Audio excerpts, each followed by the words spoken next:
When should I prune my bonsai? It is such an innocent question often asked in bonsai fora.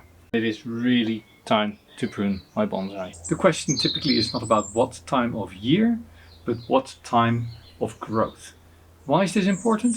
Well, if you look at the calendar, you're very much dependent on local climate and differences between the years. If you, however, focus on the development stage of your tree and the growing stage of your tree, then you can just adjust no matter where you are. You can just look at the tree and decide this one needs to be pruned. Hey, this is Jelle, growing bonsai, and today, to prune or not to prune? That is the question. I'm going to go very quickly through a couple of different trees, different development stages, and explain why the typical answer of prune when you have 6 leaves and then prune back to 2 is not the typical answer that you should get when you're asking when should I prune my bonsai. Have you ever wondered why the recommendation is to prune back to 2 and not to 1 or 3 or 5 for that matter? No? The answer is actually quite simple. If you prune back a branch to just 1 leaf, then that means you have 1 bud of this year. Now say that this bud starts growing, then you have not increased your ramification. So that's why you prune back to 2. Then you have 2 buds that can start extending. You could of course go to 3 buds, but that means that your branch is extending further than needed and you get the ramification further out.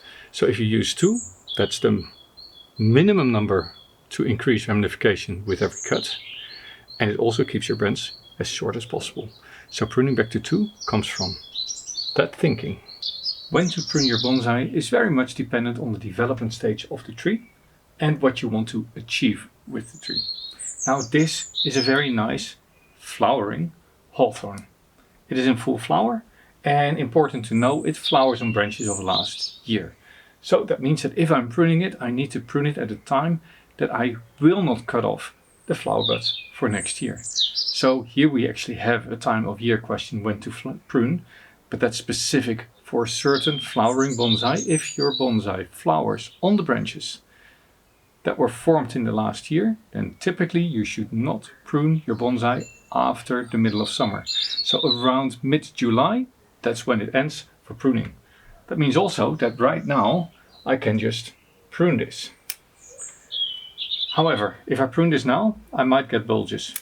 I get lots and lots of backbudding in one spot. So I'm very conservative when we're pruning at this time, and I am just removing the long stalks that I am bothered by when I look at this tree. So just the ones that interfere with viewing the tree. But for a hawthorn, it's important to prune at the right stage. I'm not going to go into the details of that for this hawthorn right now.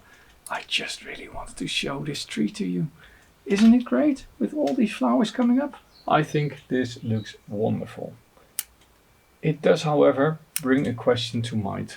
When you are looking at a tree like this is quite far developed, and I don't want the branches to fatten up. So what do I do?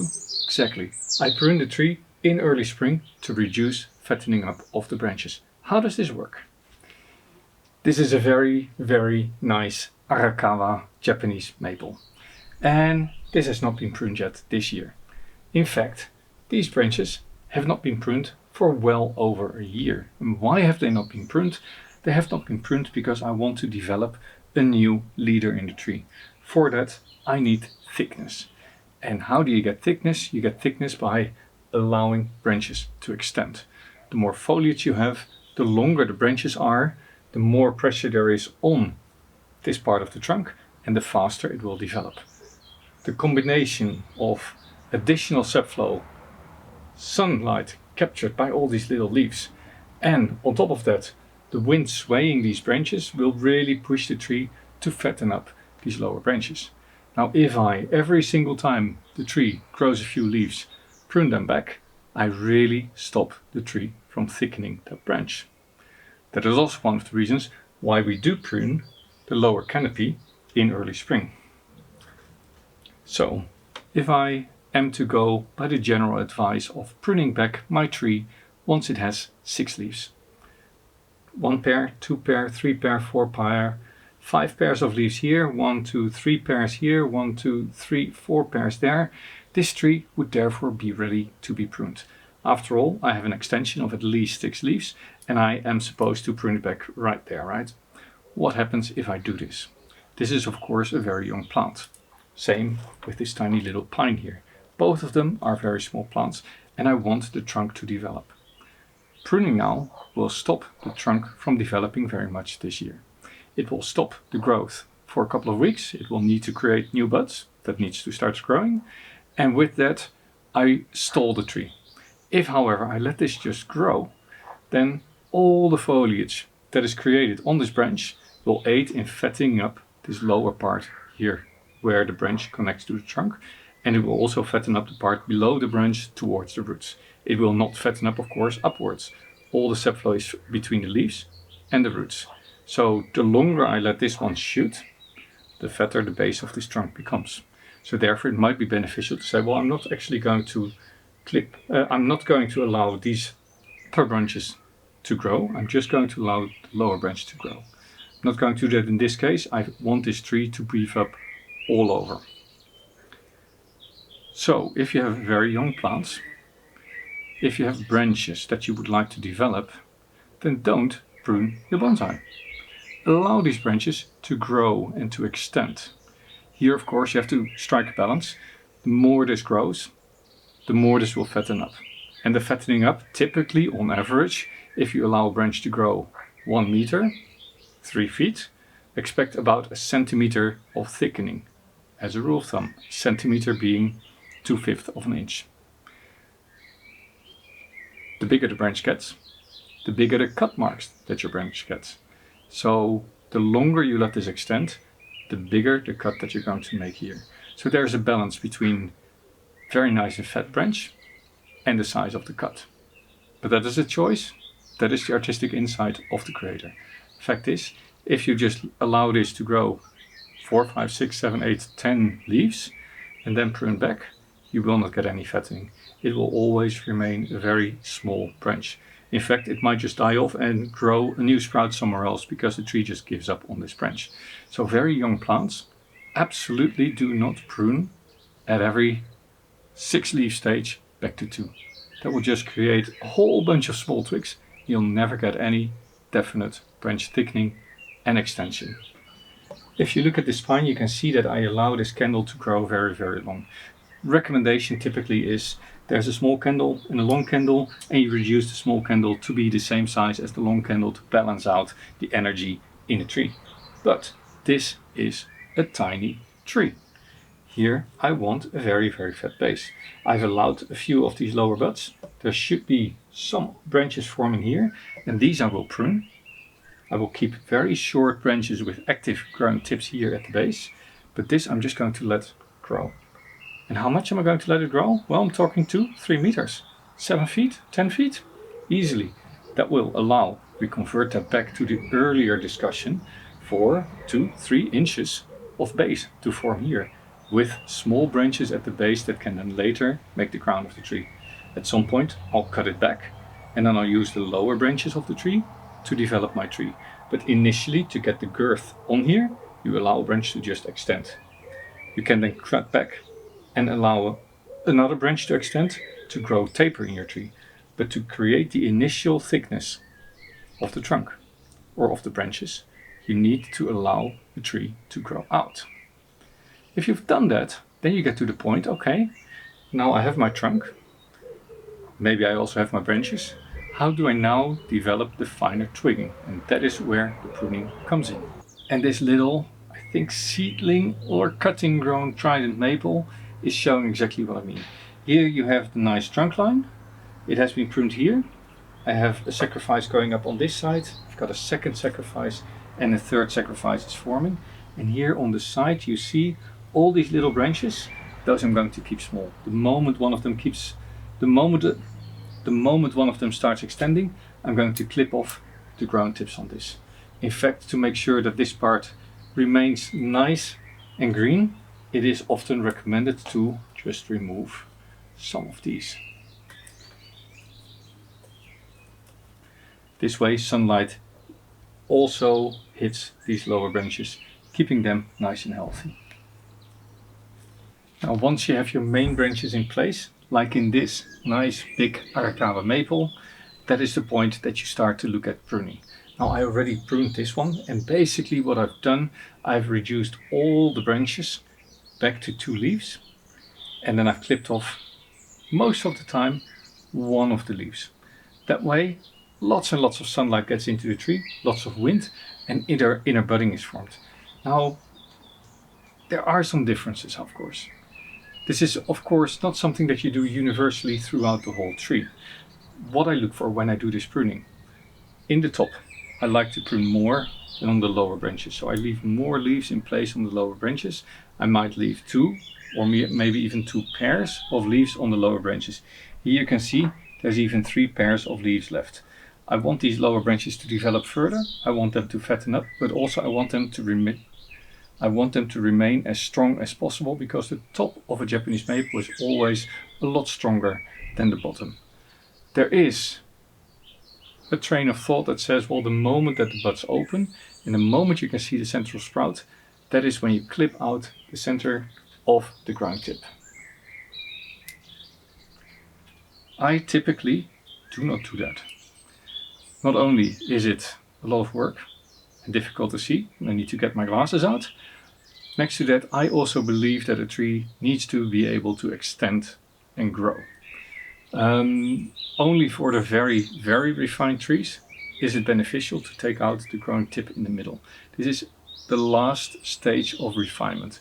If you have a tree that is really very much still building the branches, building the ramification, then it's counterproductive to remove the growing top that early. That is, however, the stage that this tree is in.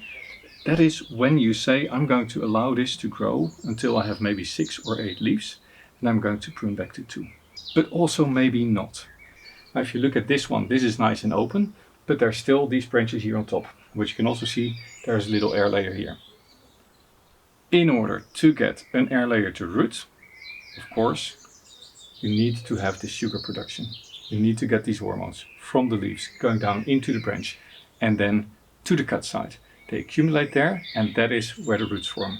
Pruning a tree in an area that's being air laid is downright detrimental to getting roots on your air layer. So this is just allowed to grow. On top of that, it's nice because the more foliage I have here, the more this will fatten up, and the bigger the air layer will be that I eventually separate, the faster it will root, the bigger the root mass it will have once I separate, and the quicker it will settle into its new spot. And if I have lots and lots of foliage, I can also decide that when I separate, I'm just going to remove the sacrifices. And then I have a smaller tree in the container, but with lots and lots and lots of energy stored. So don't prune areas that you're air layering, but you can prune the areas below, because these leaves, as mentioned before, are only communicating downwards towards the root.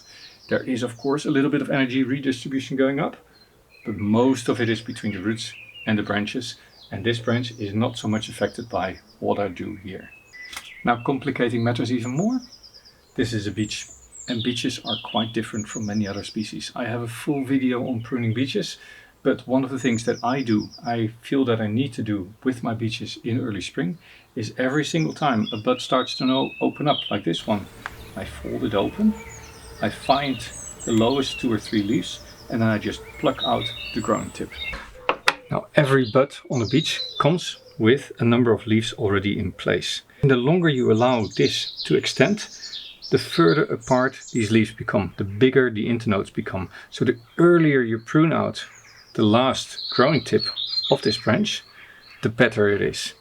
Now in well-organized seasons I don't have these sort of extensions in my tree. I actually have gone around my garden already a couple of times removing these ground tips. In this case I'm a little bit late, so I have to now quickly clean this up on this beech to retain the short internodes. Doing this at the earlier stages of growth also means that the tree realizes, hey, I've lost a very large amount of foliage and I need to repair that.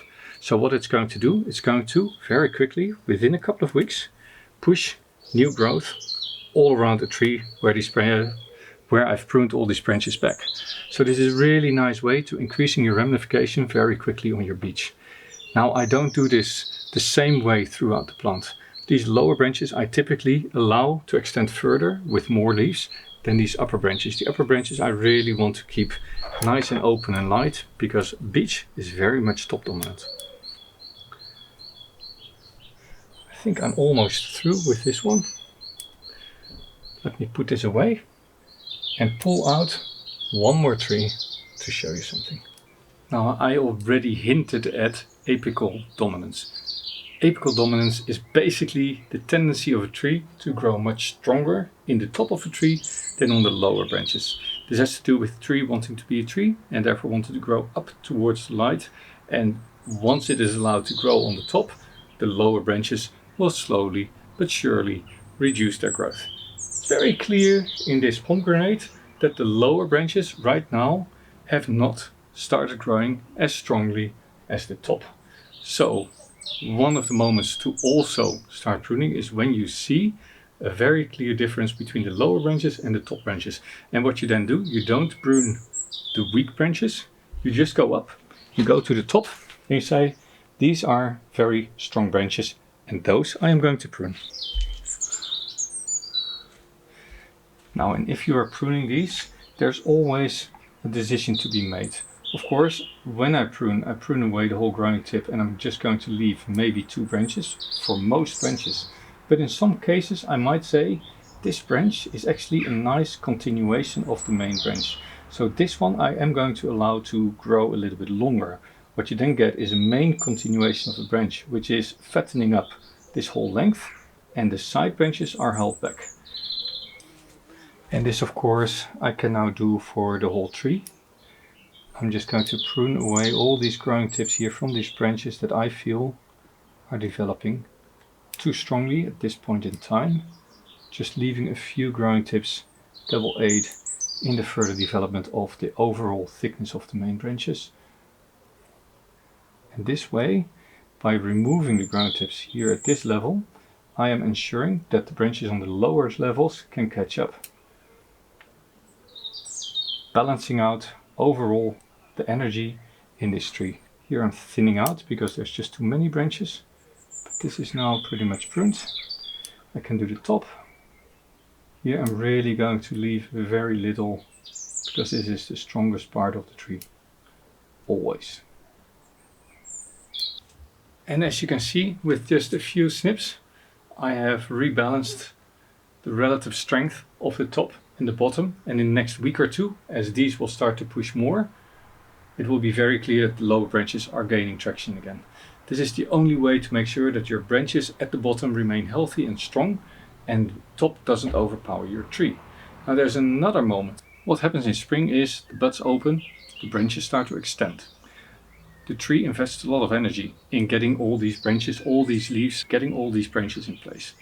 Then, if we then prune straight away the moment I see a few leaves, then the tree needs to invest again and say, okay, I'm going to create new buds, I'm going to extend again.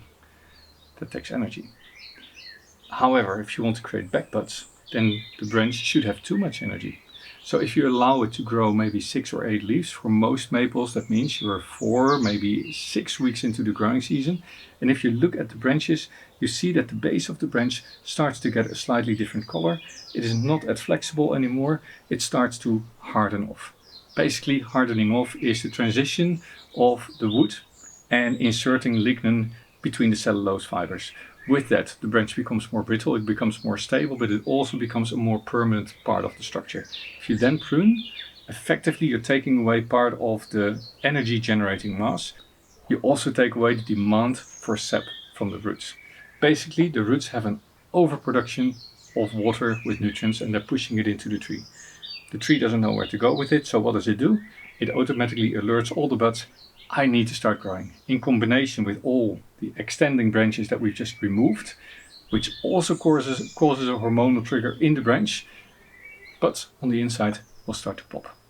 But you need to wait a couple of weeks after your tree has started to extend, allow it to do that, and then prune it back. I will be pruning most of my Japanese maples this weekend, but this one is not one of them, and there is a good reason why this one isn't pruned. The branches are quite long. There's easily 1, 2, 3, 4, 5, 6 pairs of leaves on there, all around the tree. but this was repotted this year. If you have just repotted a tree and you've done extensive root work, I have done quite extensive root work on this one, then it's always worth allowing your tree to grow for a couple of weeks longer, allowing these roots to settle in. That will ensure that the roots have had a chance to really colonize the pot, that when you prune back, then you're not interrupting the repair of the roots that are in the pot. So I always allow trees that I have worked heavily on to sit in the pot for at least 2 months of growth before I prune it. Next to that, you see here, there's a big scar at the base of the trunk. I want this to heal over.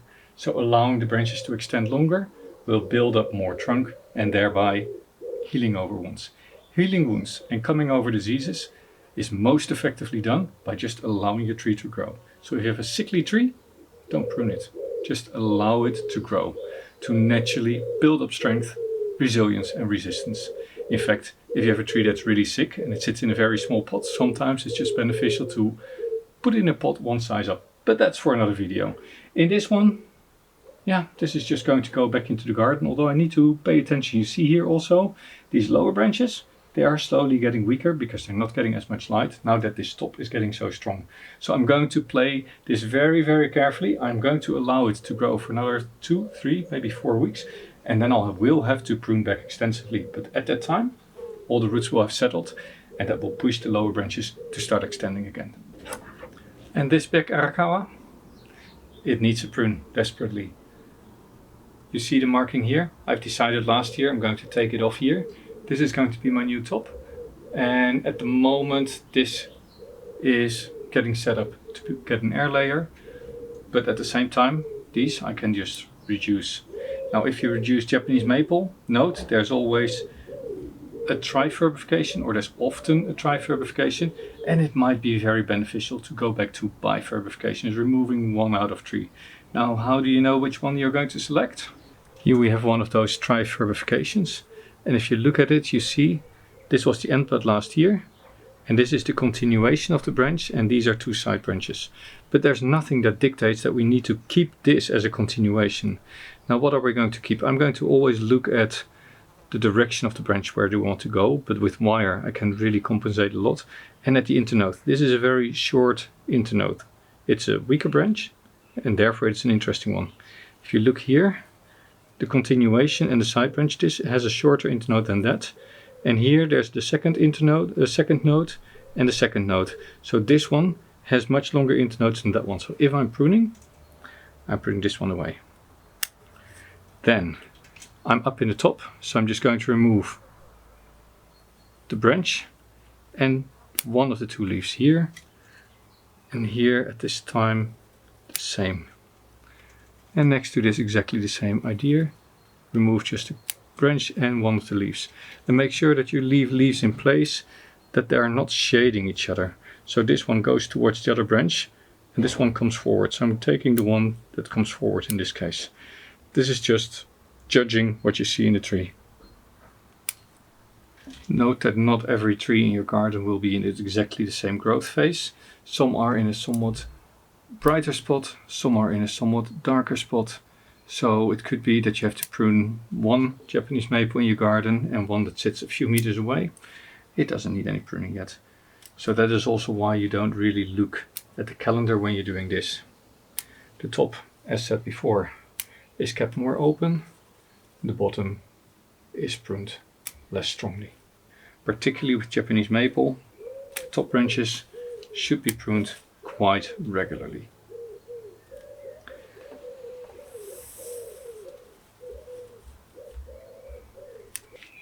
So, in summary, answering the question, when do you prune your bonsai? First of all, don't go by the calendar, but go by the growing stages of your tree.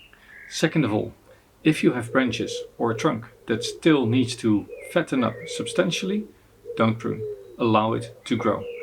Keep in mind, the bigger the branch gets before you cut it, the bigger the cutting scar will be. It will grow over in time, but it might take a longer time if you make very big cuts. Then, you don't prune trees that are recently repotted, but you allow them to grow a little bit longer than normal. If you are air layering the top off, you don't prune the top. Pruning back to 6 leaves, that is great if your tree is in a very pruning back once branches have reached 6 leaves to 2 or 1 leaf is a great method, but only if your tree is in a substantial stage of refinement. And besides that, look at your tree, see whether areas needs to be pruned. You can prune the top and not the lower branches to balance out energy. And that's basically all there is. Look at your tree, prune when needed, enjoy the growing season, and see you next time. This was Jelle, growing bonsai.